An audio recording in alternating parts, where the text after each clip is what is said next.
in India, in Singapore, in Southeast Asia, there's that comfort कि startup नहीं चलेगा as a badge of honor. Failure is not the end of the world and it's not a big deal. It's always that कि जल्दी बनाओ. Like there's that hustle culture. Sometimes product में hustle culture ज़रूरी होता है push करने के लिए. अब तो engineering और code base भी इतना commoditize हो रहा है, no code tools आ रहे हैं. So user experience is how you win. और user experience के लिए तुम्हें feedback loops चाहिए ही चाहिए. तो हर प्रोडक्ट का एक पर्सोना बनता है, एक वर्चुअल यूजर बनता है जिसको देखते हुए हम आने वाले सारे फीचर्स को बनाते हैं. That is very important. Welcome back to my channel भैडी. My name is Vineet and public की काफ़ी डिमांड थी सीजन 2 ऑफ भैडी टॉक्स लेके आने की, और फाइनली ये भैडी टॉक्स आ गया है जिसमें हम डिफरेंट कंपनी के फाउंडर्स और है जो सीईओज है, इंडस्ट्रीज है, आर्टिस्ट, टीचर्स, डॉक्टर्स, उन सब के हम यहाँ पे इंटरव्यूज़ कर रहे होंगे और आपको उनका एंगल दिखाना चाहूँगा किस तरीके से सारा काम होती है, कैसी चीज़ें वर्क करती है, सो दैट जब भी आप एक करियर ऑप्शन अपना चूज़ कर रहे हो इन फ्यूचर आपको यहाँ से कोई ना कोई इंस्पिरेशन मिल सके. And today we have a very special guest, Arjun Arora, who is the cofounder and CEO of Betafi, the unified research platform. Podcast को स्टार्ट करने से पहले मैं आपको बताना चाहूँगा this podcast going to be very interesting. इसके सारे टाइम स्टैम्प्स आपको नीचे डिस्क्रिप्शन बॉक्स में मिल जाएंगे. And the good thing is that there is a giveaway also. तो वीडियो को जरूर ध्यान से अच्छे से देखना, लास्ट में आपको एक गिव अवे जरूर मिलेगा. So let's start with Arjun. Hi Arjun. Hi, how are welcome you? To my podcast Thanks for having me. Many Talks. You moved from Singapore and you did your schooling and your graduation from Singapore only. So how was your journey so far? Yeah, so I'm originally from Delhi. मैं यहीं पे जनकपुरी में ही पढ़ा हुआ. And then at 15, I got an opportunity to do a scholarship and move to Singapore. So I moved to high school in Singapore when I was 15. Singapore, my education system was amazing. Like a lot of focus on all-rounded education. तो मैं जब 10th में था, we did a public presentation in front of 300 people. 11th, 12th में मैंने t-shirt business किया. And because of that, you don't develop just because of your education, but a very holistic perspective. So that was basically high school. Then after that, I went to NUS to study engineering, also in Singapore. Spent 1 year in US in Philadelphia, studying at UPenn and also interning at a healthcare startup. And after that, I moved in the corporate job where I worked at Singtel, and now we are here today. You touched a very good point that you got a scholarship in your school. Yeah. So like how did you get that scholarship? And because many people who are studying in school also in India, Yeah. they also want to move abroad. Yeah. So what exactly the scholarship was and how did you get that? तो जब मैं India में था, मैं बहुत ही ज़्यादा पढ़ाकू था. तो मैं बहुत ज़्यादा ओलंपियाड्स का शौक था. तो मैं 7th 8th में like I would take any Olympiad that came. So this was one of the scholarship exams. जैसे सिंगापुर से लोग आए इंडिया में, and they make you do maths के test and so on. So like test देना तो बिल्कुल chance था, कोइंसिडेंस था, because मैं सारे ही देता था. तो this was one of the many. But जब पास हो गया, like when I got that opportunity, that's when I thought about it कि it's a good chance to live independently, live on your own, discover yourself. That's why I took the chance to move to Singapore. तो इस exam में वो India के 4-5 cities में गए थे and they selected 5-6 folks. So I was happened to be one of them. Yeah. Sure. So Arjun, you started your company Yeah. called BetaFi. So Yeah. starting company is not that easy. Yeah. So how did you got this idea and उसको आगे कैसे बढ़ाया और how the journey is so far? So first is the backstory. When I was in high school, जब मैं Singapore में था 9th to 11th में था, so it opened my mind to that holistic education. And one of the thing we did there was just experiment. तो हमें 10th में कोई कोर्स किया था जिसमें हमें स्टार्टअप को एनालाइज करना था. कोई indie store in Singapore, how they set up, how they franchise, and made me really intrigued कि within a 5-year journey you move from one store to like 5 stores and international expansion. And then in 11th and 12th, I started like a t-shirt business. We made $20,000-$30,000 in revenue. Did a big charity event, represented Singapore in this entrepreneurship competition in Brazil. So that was a very cool opportunity as well. And because of all of them, मेरे को एक interest था कि startup करना है. Not just cool है, but I think the learning opportunity is amazing. But फिर मैं जब NUS गया पढ़ने के लिए, तब मेरे पास Singtel की स्कॉलरशिप थी. तो Singtel is like a telecom communication company in Singapore. So I had a bond with them after I graduated. So this is the second part of the story where how did this idea come about. So when I was working in Singtel, I had 2 different roles, but they were around product management. In the first role, हम लोग एक call centre agents के लिए product बना रहे थे, क्योंकि call centre service is annoying generally. You call and you don't get your issue answered, and I was curious कैसा क्यों होता है, and I was assumed कि like either they don't know the answer or some other thing. But when I went there, I realized कि they have to use like 4 to 5 tools to handle one call. तो मैं literally अपने job के first 3 महीने call center में बैठा था. Call मैंने नहीं ली, एक आध call Lee, but I watched how they handle it. They had to juggle 4-5 different things, and I thought that's ridiculous. For any human, that's hard. So I started in my second year of job to build a product for the agents. तो एक Singtel का कोई vendor था जो networks का product बना रहा था, already बन रहा था. So I was like, ये technology call center agents के लिए अच्छी होगी. So we started building it. And then because this problem ki 4-5 tools people can't handle, we started building more data into it. So the vendor could handle A, but Singtel had other data. We brought it together. We brought this tool. But इस process का जो cool part ये था कि ये पहली बार हुआ था कि हमने कॉल एजेंट्स के साथ ये प्रोडक्ट बनाया था. तो मैं तो वैसे ही वहाँ पे बैठा था. ये वेंडर भी अच्छा था, like they were very keen to have feedback, right. So we used to every time module बनता था या आइडिया भी होता था, हम क्विकली 7 लोगों से फीडबैक देते थे कैसे यूज़ करोगे, राइट. सो तो ये प्रोडक्ट बनाया. जब ये प्रोडक्ट बन गया तो जैसे कॉल सेंटर में क्या होता है, when you launch a new tool there is like 2 days 3 days of training. ये कॉल सेंटर्स बड़े हैं, 800 लोगों वाले हैं, तो 800 लोग की 2 दिन की training. So I was confident कि 2 दिन नहीं लगेंगे. I asked for half a day training. But जब हमने एक्चुअली ये ट्रेनिंग की तो लोगों को आधे घंटे में ही टूल समझ में आ गया. तो मुझसे लर्निंग टीम पूछ रही है कि बाकी के आधा दिन क्या करें. आई एम लाइक छुट्टी दे दो, like I don't know. So pilot group को आधे घंटे में समझ आ गया. तो जब उन्होंने पूरे कॉल सेंटर में रोल की, उन्होंने लिटरली 1 घंटे की ट्रेनिंग की जो नॉर्मली 2 दिन की होती है. एंड मेरे ओपिनियन में इसका मेन रीज़न था क्योंकि हमने उनके साथ में बनाया था. That's why it was so intuitive. We had kind of mirrored their workflow through talking to them, through showing them different versions. And this was the first big story of why like feedback लाना got really कि बहुत important है, was like I got the hold of that. फिर उसके बाद मैं marketing में गया. तो मार्केटिंग में मैं एक टेल्को का प्लान का पीएम था, जैसे टेल्को के प्लान होते हैं. सो मुझे इतना रोल इंटरेस्टिंग नहीं लगा. तो फिर मैंने साइड में ऑब्जर्व किया कि Singtel is doing really well with like families and older people, but it's not doing well with younger folks. So अगर आप जैसे मिलेनियल हो, ऑनलाइन बाय करते हो, people are not buying Singtel plans. So me, and उस समय मैं बहुत नया मार्केटिंग में था, तो ऐसा कोई नहीं होता कि मैं प्रपोज करता एकदम अप्रूव होता. तो मैंने प्रपोजल ही छोड़ दिया. So I got a couple of friends in Singtel. एक डिज़ाइनर थी, एक टेक में बंदा था. हम तीनों मिलके 4-5 महीने अकेले काम किया, मतलब विदाउट परमिशन. सो उसने प्रोटोटाइप बना लिए. जो टेक वाले ने build the architecture, I did pricing, branding and so on, and we tested it all. So 4 महीने जो भी बनता था, प्राइसिंग बनी, प्राइसिंग टेस्ट करो, ये प्रोटोटाइप बना, प्रोटोटाइप टेस्ट करो. तो हमने 4-5 महीने काम किया. उसके बाद जब हम मैनेजमेंट के पास गए मीटिंग में, तो हमारा पावर पॉइंट डेक नहीं था, हमारा पूरा बायो फ्लो था कि गोमो, उसका प्लान का नाम था गोमो, कि गोमो ऐसे चलेगा, this is how the experience is going to be. हमने ऑलरेडी 100 लोगों से वैलिडेट किया, the feedback is good. And the management was very surprise कि this is not even a like permission, right? You have already done the basic checks. So we got that approval, and once we got that approval,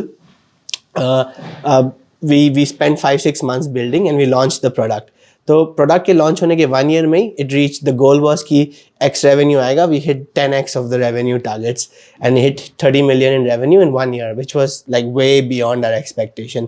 and Gomo Singtel में इतना अच्छा किया Singapore में कि उन्होंने Australia, Indonesia, Thailand, Philippines सब में Gomo launch किया, right. So when I was reflecting about the success of Gomo, again, just like the call center tool, right? It was the process of getting feedback at the early stage. कि जब तुम बना रहे हो, idea crystallize कर रहे हो, तभी feedback low.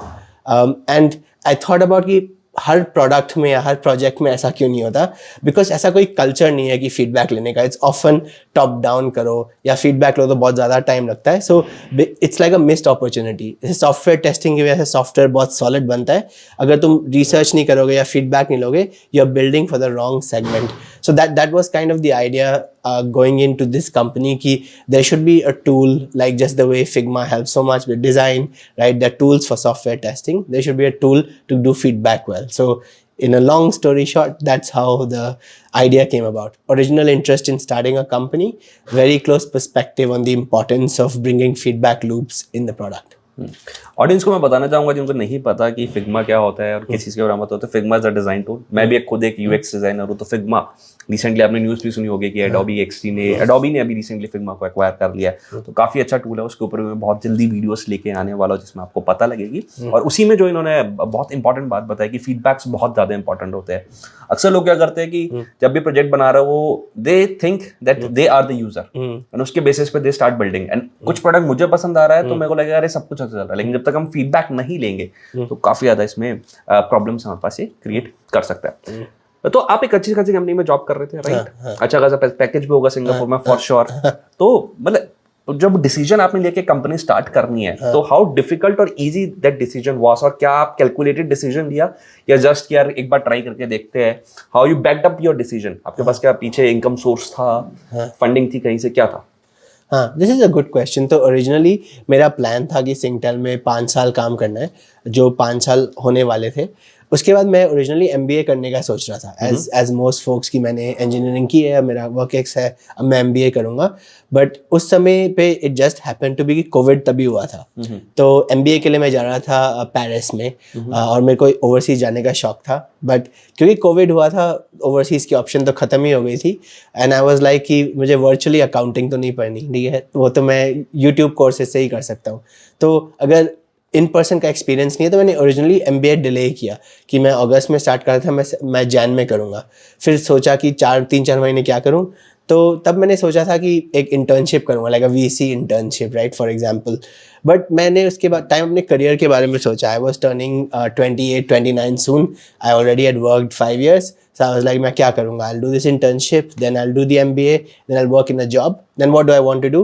Then the idea was कि फिर by the time I'm 35-37 I still want to try that startup from that high school, right? एक इच्छा थी कि ट्राई तो करना चाहिए, पता नहीं चलेगा कि नहीं।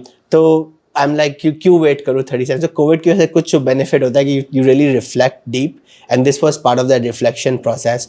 एंड आई वाज लाइक कि अभी ट्राई करते हैं। बट ऑफकोर्स मैं सिंगटेल से था, तो सिंगटेल में लोग स्टार्टअप तो नहीं करते हुए, तो एक नेटवर्क भी चाहिए होता है। तो मैंने एक एक्सेलरेटर प्रोग्राम ज्वाइन किया था, entrepreneur first, just to see if I could meet a co-founder and so on.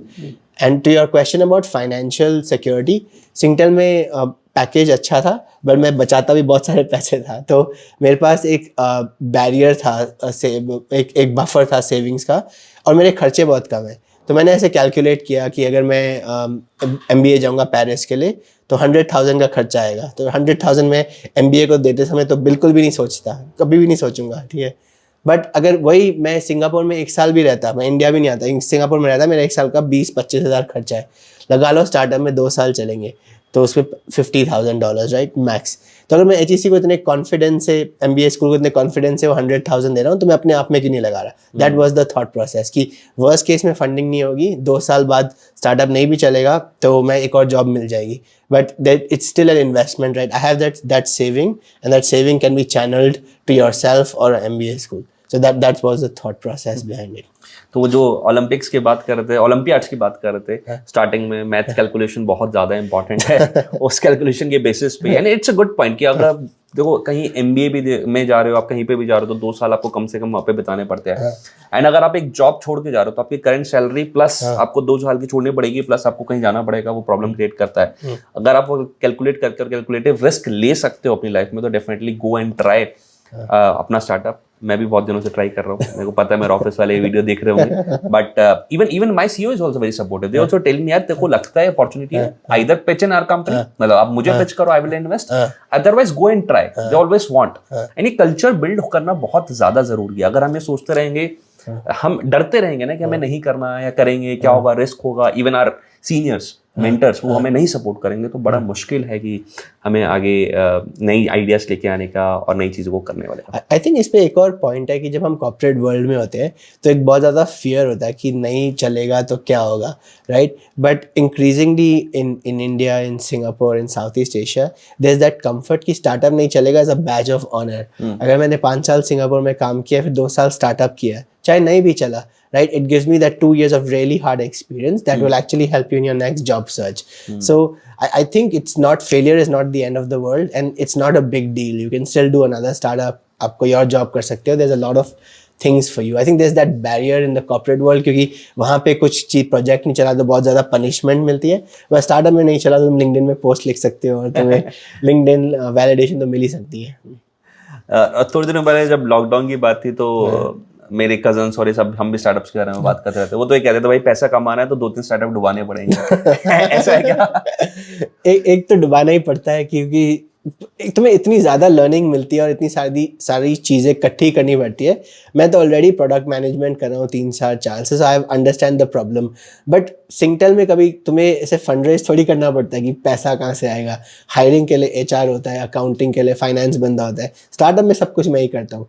तो while learning all these things की अकाउंटिंग कैसे करनी है, बंदे कैसे हायर करने हैं, फंड रेज कैसे करना है, you still need to move the company along. That learning is really good, and once you get it the first time, I think that's why it becomes easier over time. And the लोगों की second startup बहुत ही successful होती है. उम्मीद है हमारी first हो जाए, but regardless, yeah.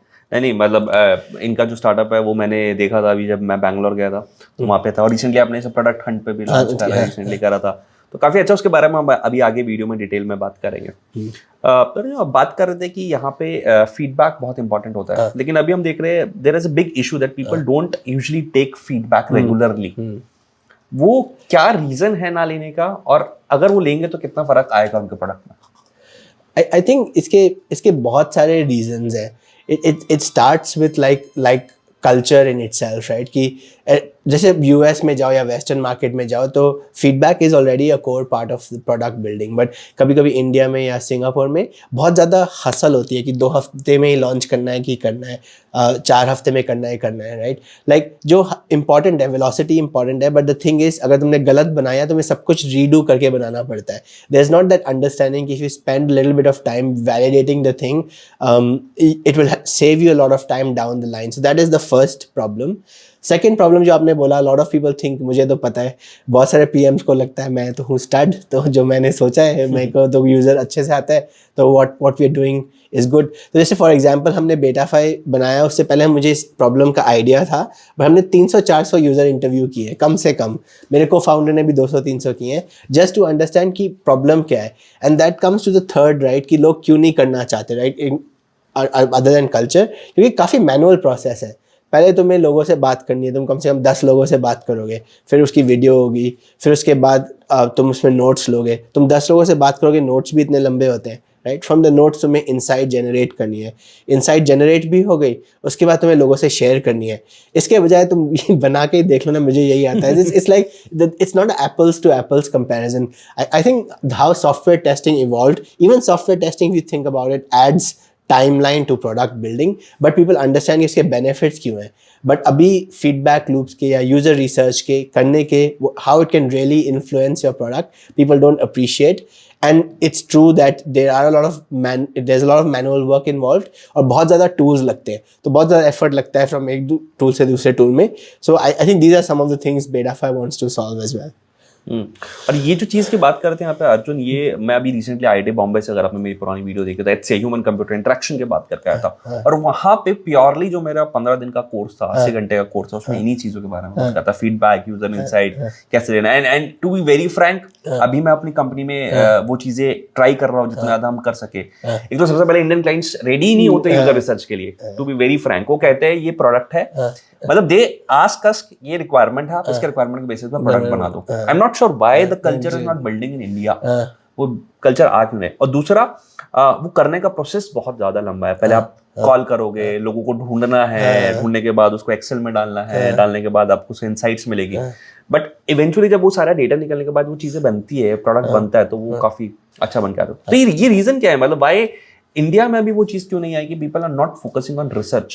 It's an interesting point. I think India से a lot of the product culture, like जैसे लोग धीरे evolve होते हैं ना, इंडिया में for the last 20-30 years service industry explore हुई, उसकी वजह से बहुत ज़्यादा engineers आए, and over time engineering culture became better and better. So the building cost in India came down and also the talent went up. So actually building stuff is good, but product design and functions like that have not originally come from India. India, if you think about it. It's a very much Western concept. A lot of times also when in the first generation of startups, when products were being built, it was kind of like an adaptation of a product in the West. कि West में ये था, India के लिए वो बनाते हैं, right? That kind of thing.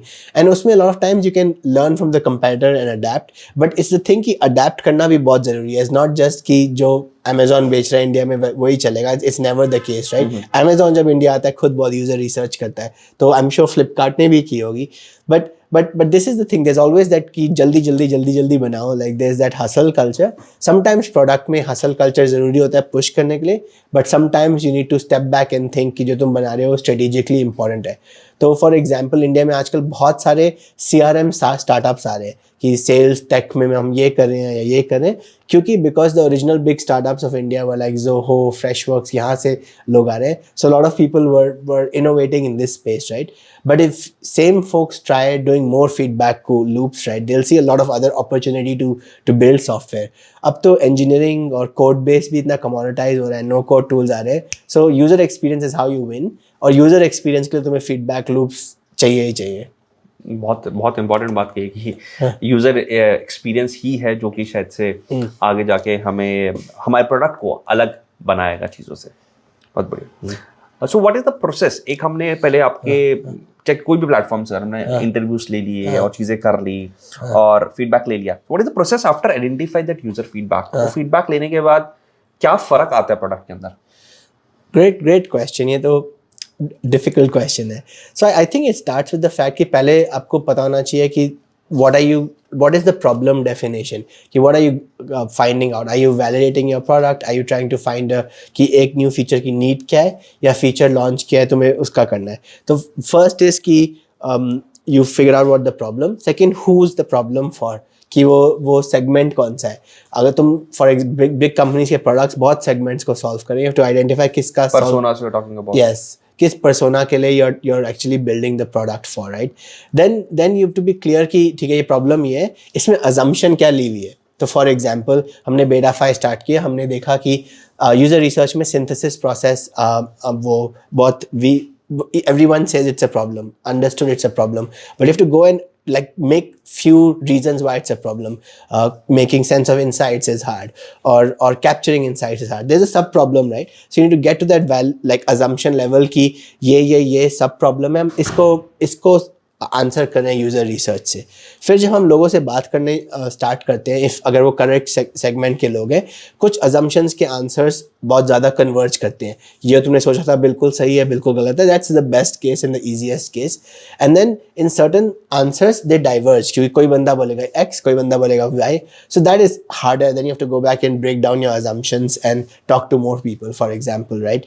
तो अल्टीमेटली इसका कैसे होता है, क्योंकि अल्टीमेटली सबको प्रोडक्ट बनाना है, प्रोडक्ट में प्रोडक्ट रोड मैप होता है, ठीक है. इनफाइनाइट रिसोर्स से तुम सब कुछ बनाओगे, बट तुम्हें बनाना होता है कि कौन कौन से फीचर्स किए हैं and in what order, sequencing and what to build, right? So user research can help you both in what to build and what to build first, right? Because like you talk to folks, you understand what they really want, right? And sometimes it's not just about what they say, but what are their facial expressions like? What's your actual product usage?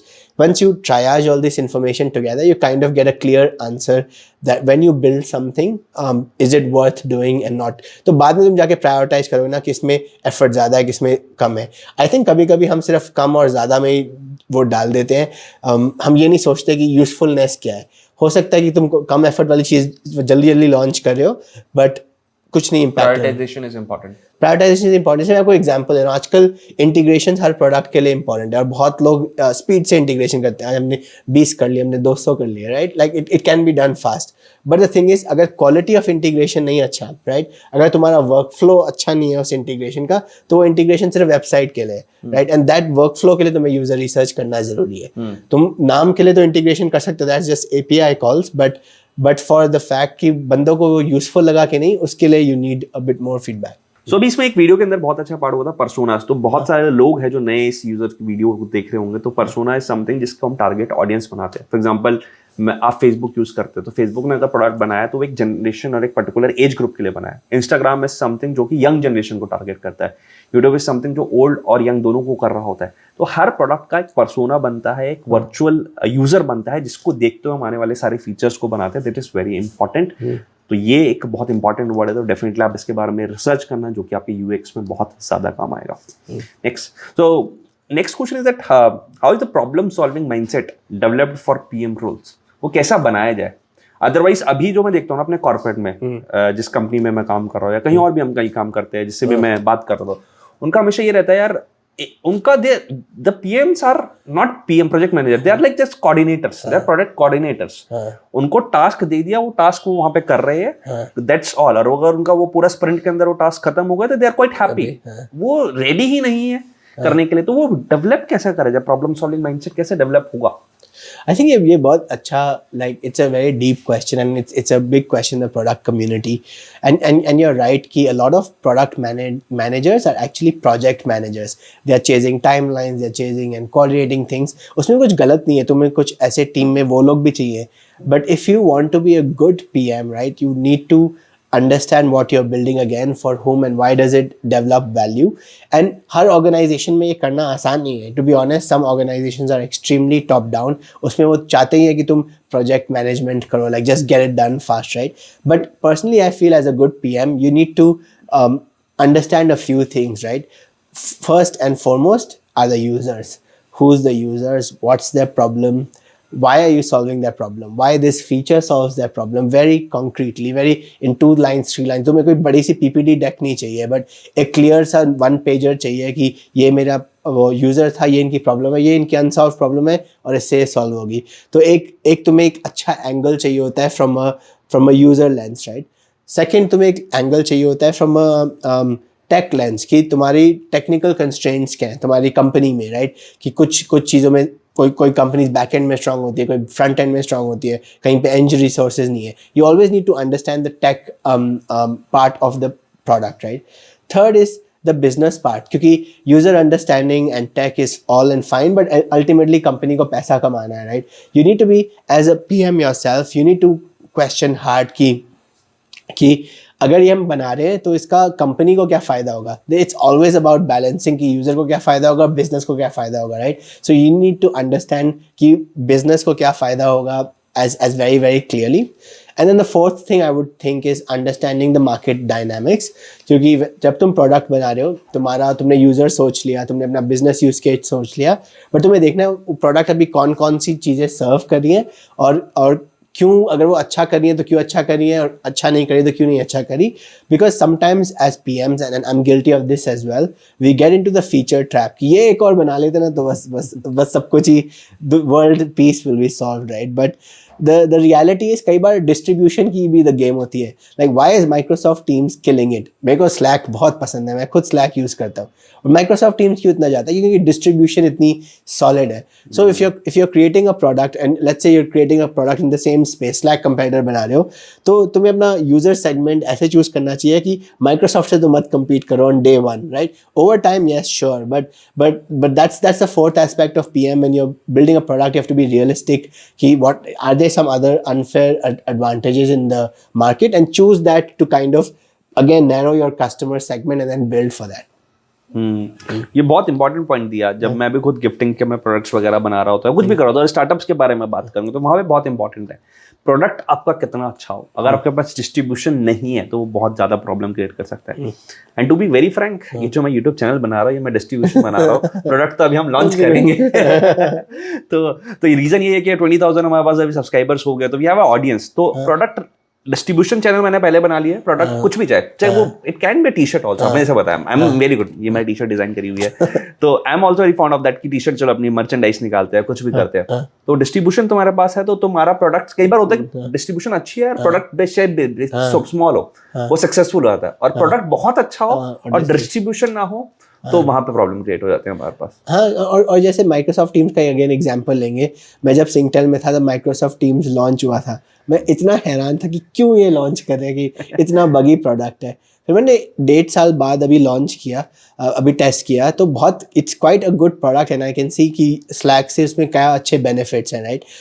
But उतने 1.5 साल में जितने में उन्होंने product improve किया, the distribution was their saving game, right, whereas Slack goes to startup people who are like नहीं मुझे तो अच्छा tool चाहिए, like, and then they just killed it with the startups. So that's what you have to keep in mind. तो अगर तुम एक और Slack competitor बना रहे हो, you have to realize कि Slack ने किसको नहीं address किया और Microsoft ने भी किसी को नहीं address किया. I would say the example of like SMEs, for example, they neither buy Slack, neither buy Microsoft Teams. That might be the opportunity. So that's something you have to think about when you're building products.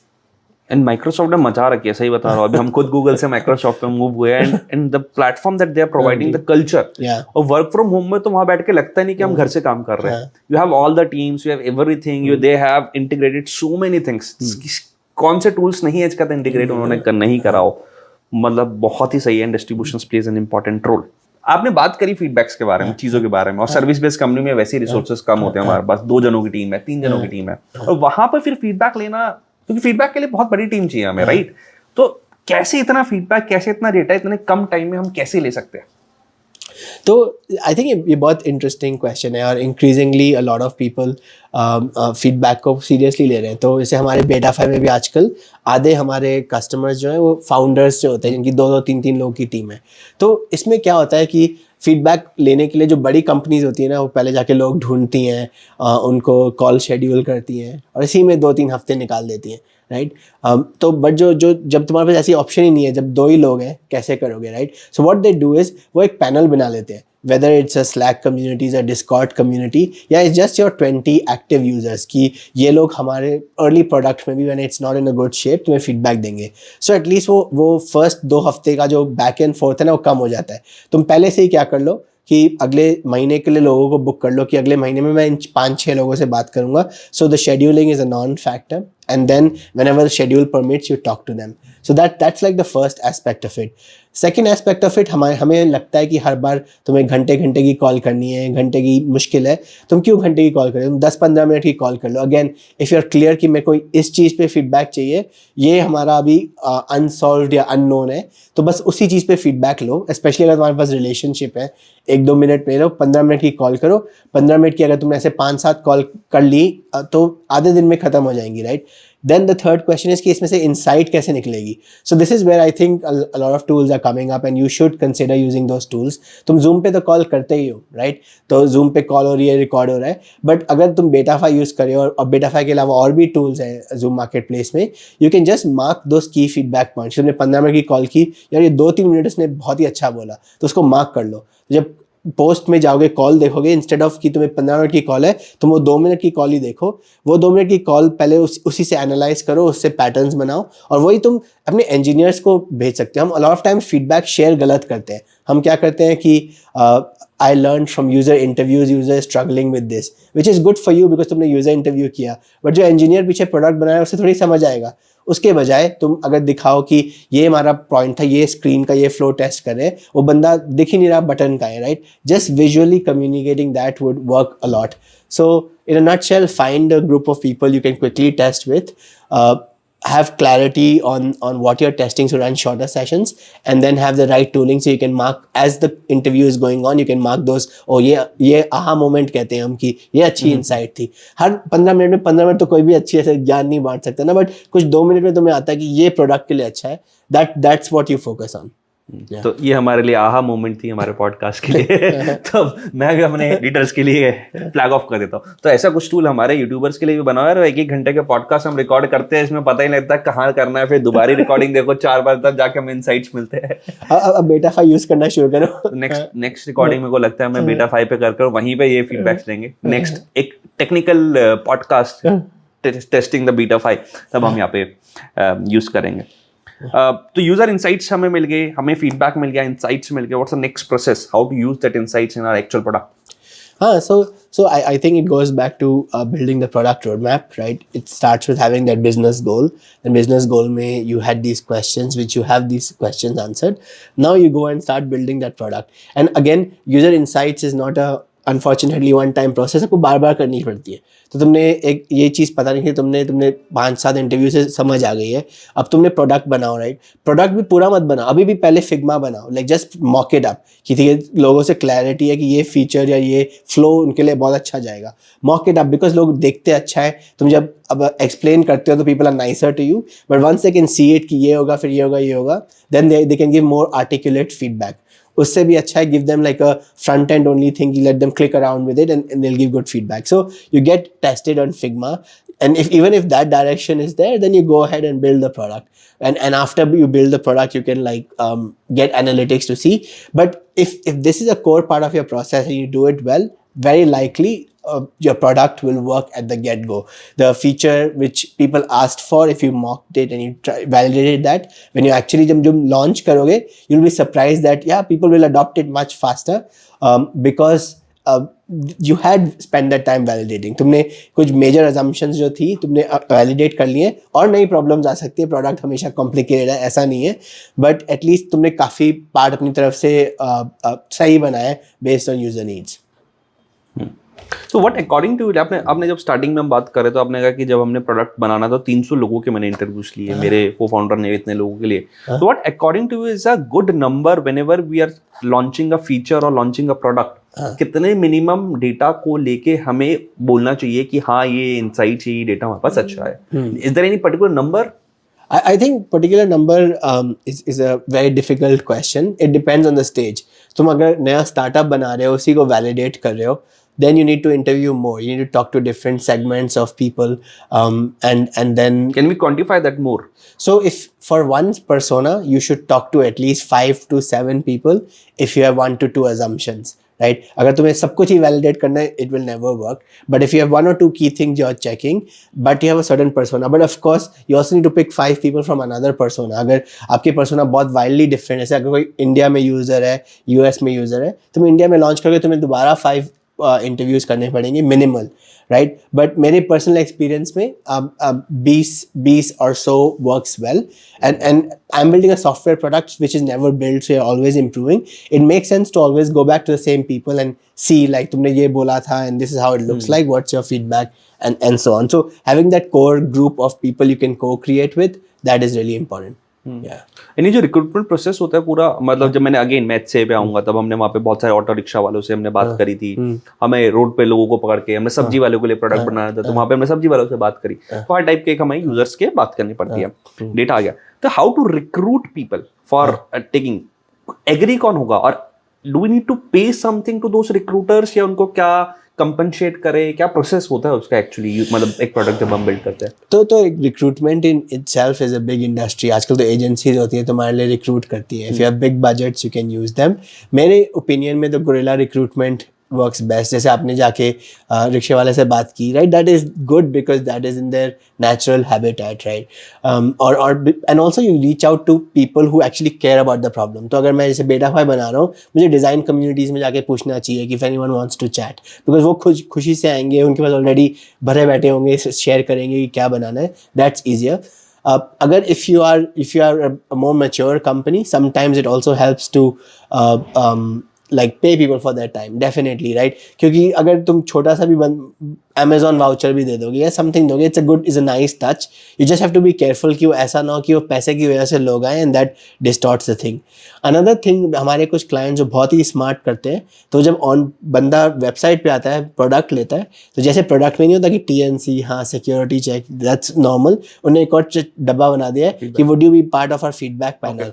तो onboarding में वो उन्हें feedback panel में कर लेते हैं, और ये हम भी करते हैं। हमने अपने क्लाइंट से ही सीखा है कि अर्ली में ही बता दो, नहीं कर दे कोई बात नहीं, बट अगर तुम्हारे पास 100 कस्टमर आएंगे, तुम्हें बहुत ज़्यादा नहीं चाहिए ना, 5-6 भी आ गए, and then you give them benefits, like not just you talk to them, you give them early access.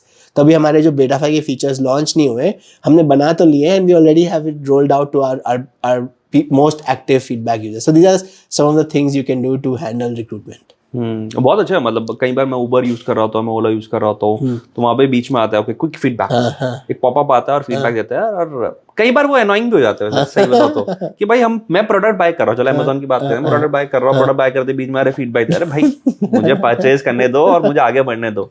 वो जरूरी है। कई बार ये अनोइंग भी हो जाता है। हाँ और ये बात सही है ये कि तुम बहुत ज़्यादा लोगों को नहीं पूछ सकते ना, बिकॉज द सेम थिंग, बार बार फीडबैक मांगोगे, because like I think sometimes as founders one thing we don't realise is हम तो पूरे 24 आवर्स बेटाफाई बना रहे हैं, बट दुनिया 24 आवर्स बेटाफाई नहीं बना रही ना, वो तो हफ्ते में 2-3 घंटे यूज़ करती है। उस 2-3 घंटे में उनसे फीडबैक लो, वो खुशी खुशी देंगे, बट तुम संडे को उन्हें फीडबैक के लिए बोलोगे तो नहीं देंगे। So I think it's also like थोड़ा काम भी होना पड़ता है कि कभी कभी टाइम लग जाता है, and it's okay right, get people when they are in the zone. हमारे तो यही है कि a lot of the designers जब यूजर रिसर्च करते हैं they are super engaged with us, but जब नहीं करते then they're not engaged and they don't want to be disturbed, right? And these are things you have to like learn and evolve. Uber वाले तो बहुत ही ज़्यादा feedback देते हैं, और मुझे भी लगता है कि भाई तुम अपना AC सॉल्व करो, मुझसे फीडबैक क्या ले रहे हो, तुम्हें AC नहीं चलता तो नहीं चलता, right? So I think that's an interesting point.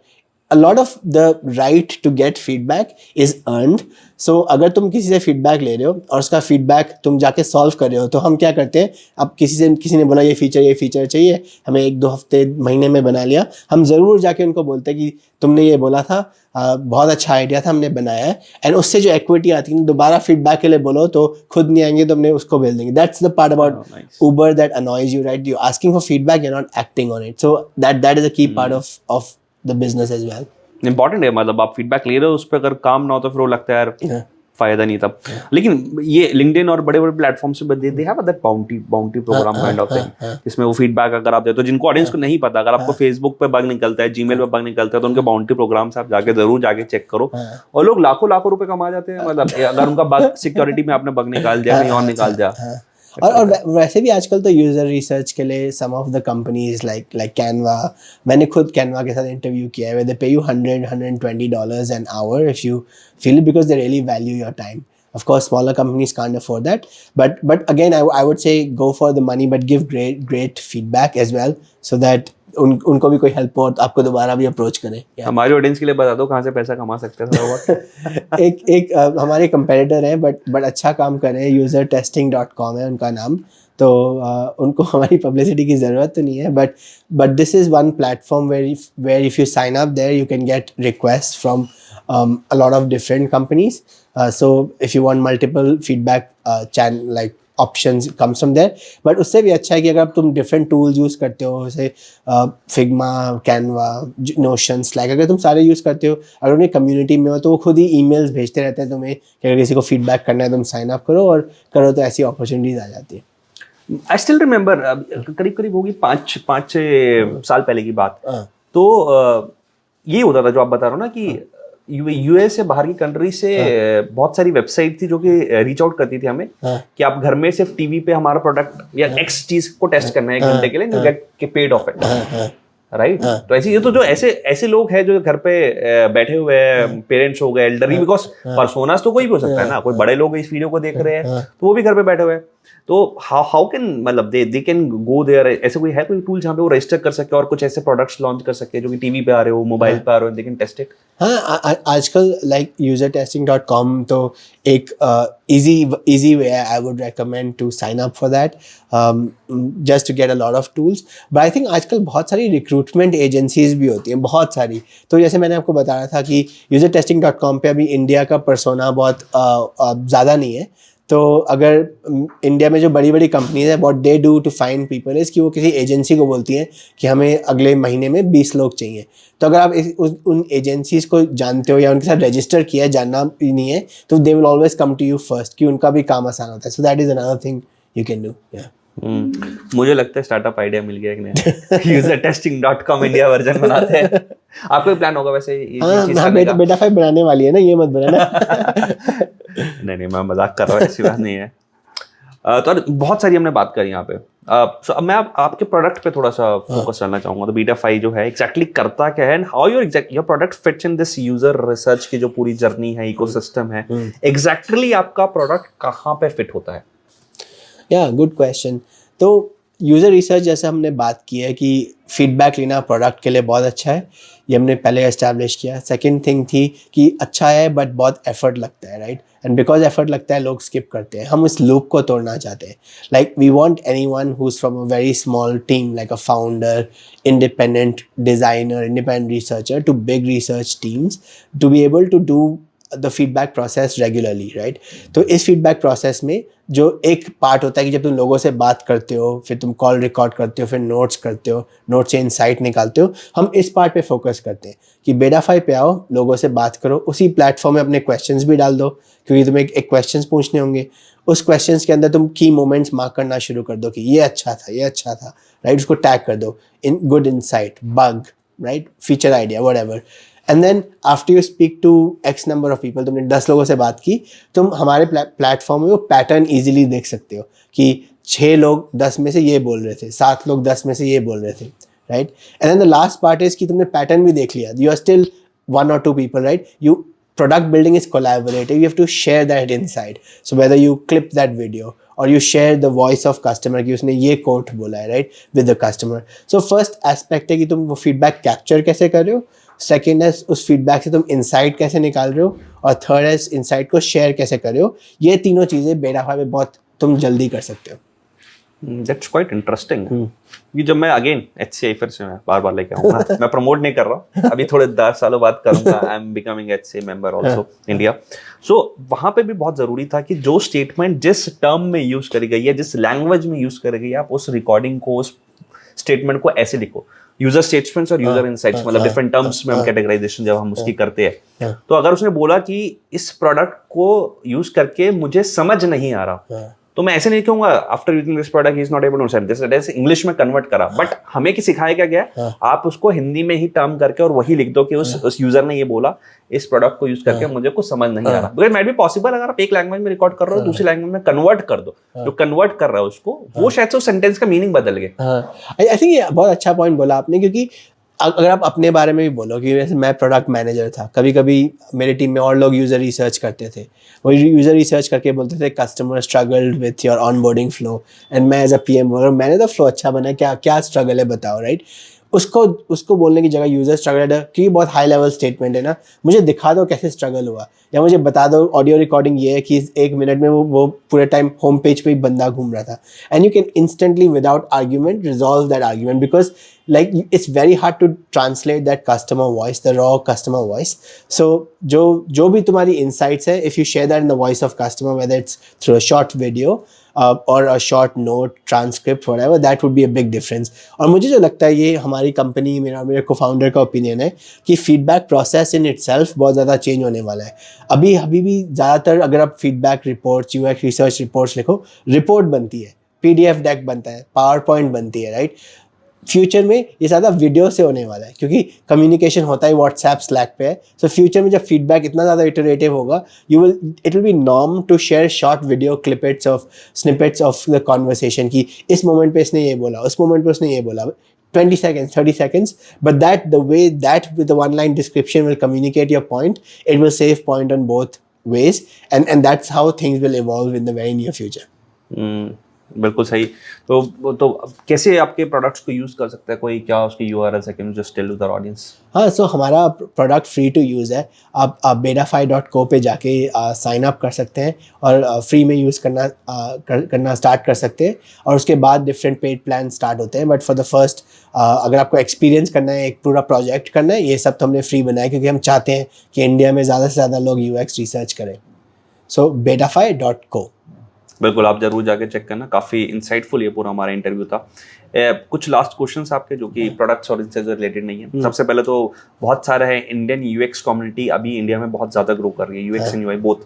तो उनकी जो बडिंग UX डिजाइनर्स इस वीडियो को देख रहे हैं, उनके लिए do you have any suggestions? हाँ, डेफिनेटली। आई थिंक एक तो read a lot of blog posts by some of these people. जैसे Spotify का blog बहुत अच्छा है, एक blog है Hey Designer, वो भी बहुत अच्छा है। These are some of the things we read to get a good sense of it. And of course Figma वाले तो अच्छा लिखते ही हैं, I'm sure most people उनको follow करते हैं। थोड़ा सा मैं रेकमेंड करूँगा कि UX रिसर्च की तरफ भी ध्यान लगाएं, क्योंकि उससे आपका UX प्रोसेस बहुत इम्प्रूव होगा। आई थिंक इंडिया में अभी UI टैलेंट तो बहुत जल्दी से इम्प्रूव हो रहा है, UX में कॉम्प्लिकेटेड वर्कफ्लोज में अभी इवॉल्व हो रहा है, and one of the things to get better at UX is to talk to more people. तो there is this book I would recommend called the Mom Test. I think अगर हम तो UX research में बस start कर रहे हो, you are curious कि इंटरव्यूज़ कैसे लेने हैं, कौन से क्वेश्चंस पूछने हैं, that is a brilliant book. and that would really help you as well. बहुत ही बढ़िया, मतलब मैं बहुत ज्यादा खुश हूँ कि मैं खुद यूएक्स में घुस रहा हूँ। बहुत सारी चीजें हमारे चैनल पे आने वाली है, that's good. The good thing that देखो भाई हमारा पॉडकास्ट खत्म होने वाला है और पीछे से साउंड आपको सुनाई दे रही होगी। काफी अच्छी साउंड हमारे पास यहाँ पे आ गई है। आपने बुक रिकमेंड करी, लेकिन उसके अलावा what are the few other books, fiction, non fiction books that you will recommend to our audience और वो रीड कर पाए? So I really liked this book called Principles by Ray Dalio. A very interesting point of view of the world. एक Paulo Coelho की book है Alchemist, जो मैंने बहुत ही पहले पढ़ी थी. I have always loved that book. I also like this book called So Good They Can't Ignore You. ये more self help nature की बुक है, क्योंकि कई बार लाइफ में डिफिकल्टी आती है या सिचुएशंस ठीक नहीं बैठते, but if you are like confident your own skill that works. अब म्यूजिक और भी लाउड हो रहा है. और एक लास्ट बुक है जो वॉल्टर आइजैक्सन की स्टीव जॉब्स की बायोग्राफी, वो भी मुझे काफ़ी पसंद है. Okay, so thank you so much Arjun for coming on this podcast and काफी बढ़िया एंडिंग पे हमारे पॉडकास्ट खत्म हो रहा है. काफी मजा आया एंड काफी सारे इंसाइट्स मिले. और गिव अवे आपके लिए ये है कि आपको इस पर्टिकुलर पॉडकास्ट के अंदर क्या सबसे ऐसी चीज ऐसी पसंद आई और क्या आपने एक इंपॉर्टेंट लेसन लर्न करा, कमेंट सेक्शन में मुझे जरूर बताओ. एंड वन लकी विनर जो जनरली हम चूज करेंगे उसे हम देंगे भैड़ी की मर्चेंडाइज.